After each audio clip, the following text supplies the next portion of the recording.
parody is alive and real in the NFL, because if you were to give us some of these overreaction statements and say, is there even a conversation to be had around this topic a month ago on some of them, certainly going into the season on others, the answer would have been no.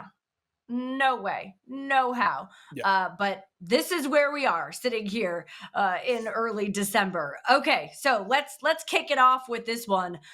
The Chiefs will not make it into the postseason and have some significant questions that they're going to have to figure out moving into the offseason. Overreaction or not, Keagan? Not an overreaction. I think there's a line here where if you go even a little bit further, it becomes an overreaction. But based off of the seeding of the playoffs right now, they're going to have to win all 4 of their games and have a couple teams lose multiple games. I don't see that happening with the teams that are in front of them. It's a little bit shaky with Jacksonville.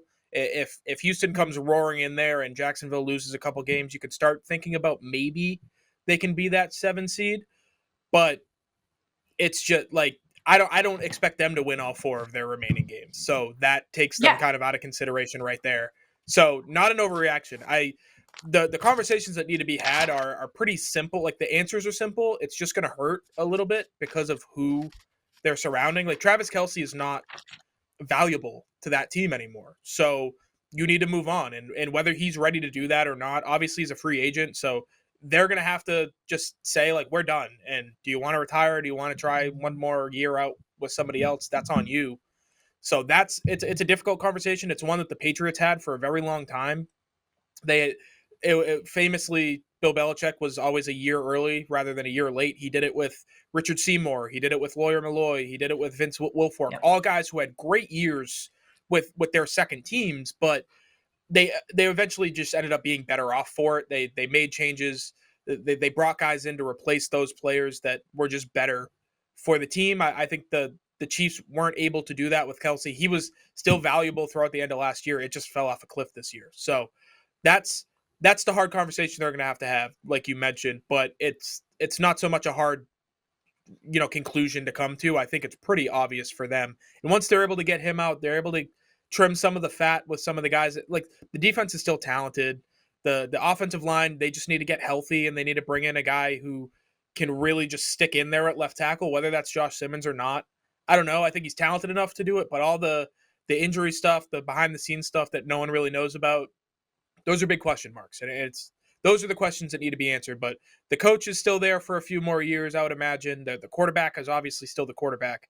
You just have to figure out a few things around them, and I think they'll be back in consideration for definitely being a playoff team, if not for the AFC West winner, because that's just they've owned that division for a decade. I can't imagine that they're going to lose it completely, but they lost it this year, so good on the Broncos, I guess.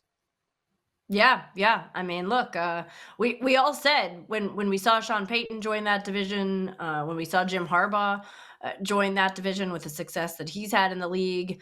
I mean, Pete Carroll, I think what happens in Vegas is still very much a question moving forward, obviously.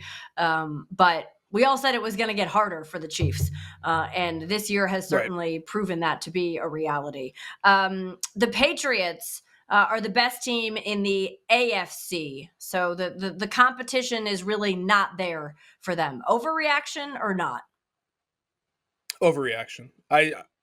People are going to hate this, but I still think the Bills are the best team in the AFC. If I had to put money on any team to win the conference, it's them. They're that good. And whether they lose on Sunday or not, talking about the Bills, I still, that's the team I trust. So I'm sorry. I'm sure the YouTube comments aren't going to be very nice to me, but that's my story, and I'm sticking to it.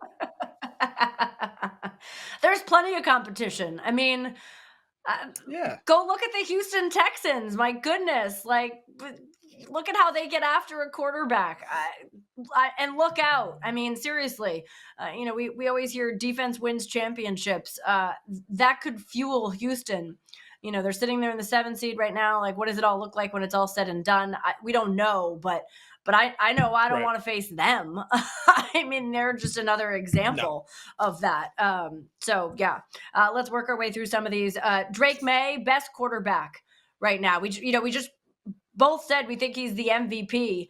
Uh, I would say this is an overreaction. I think he is still growing and has a ton to learn and has proven that he has a short memory. He's a good listener. He makes changes. He's very coachable. He wants to get better. He's hard on himself. I think they've done a really good job of helping him be not perfect but precise, which we heard so much was an emphasis going into this season. Mhm. I think he has the chance to be the best quarterback in this league. I don't think he's there yet, though. I agree with you wholeheartedly. I could rattle off a couple of names. You've heard me talk enough about Josh Allen, but obviously everybody knows how I feel about that guy. Patrick Mahomes is still up there. Whether you saw the interceptions for what they were or not, like he's still a guy that if you start a franchise tomorrow, he's one or two. So those two guys alone, I think keep him out of that conversation. But as you move into the later half of this decade, 2027, 2028, 2, 3 years from now, I think there's a chance, a very good chance that he's that guy. Yeah, yeah, no, 100%. Indianapolis, we talked about this a little bit, but let's kind of dive in just a little bit more on this one. They're in trouble, even beyond this season. I don't think this is an overreaction at all. I mean, we saw the moves that Nope. they made at the deadline. Obviously they've said that they want to have Daniel Jones, but now you're dealing with an Achilles injury that essentially could take him right up to the start of the season. I If think not that there's a later. Yeah. lot of question. Yeah, yeah. I mean, there's a lot of questions that are going to have to be asked of this Indianapolis Colts team. And you gave up so much to make the moves that you did. It feels like it, it could be a bit of a long road for Indy.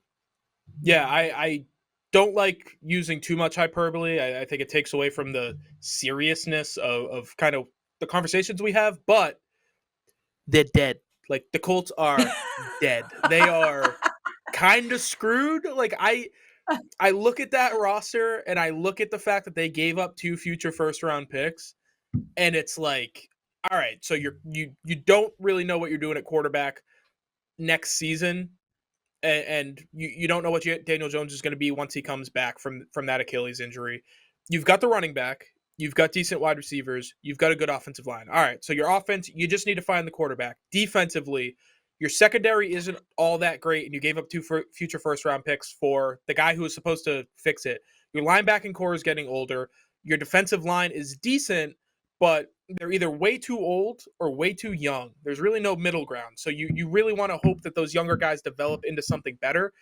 Not a great conversation to be having. So you don't have a quarterback, you don't have a good pass rush, and you don't have a good secondary.